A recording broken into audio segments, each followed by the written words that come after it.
News Update. Shalom! Isang mapagpalang linggo sa inyong lahat. At narito ko ninyo upang magbigay sa inyo ng impormasyon sa loob at labas ng ating iglesia.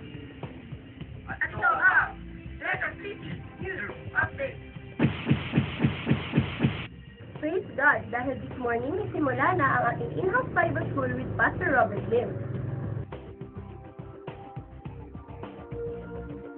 Our morning service starts at 10 a.m. and ends at 12 noon every Sunday.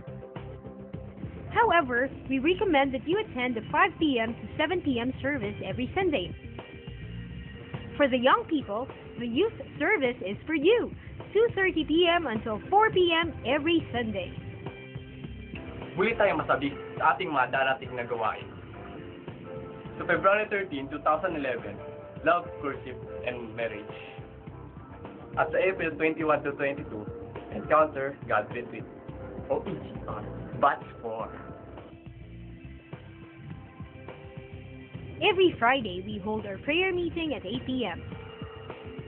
It's great to spend more time with our co-believers as we study His Word, so make sure na may cell group ka ng kinabibilangan. We hold our men's and women's joint fellowship every third Sunday of the month after our morning service. For all the church workers, don't forget our workers' fellowship every first Wednesday of the month.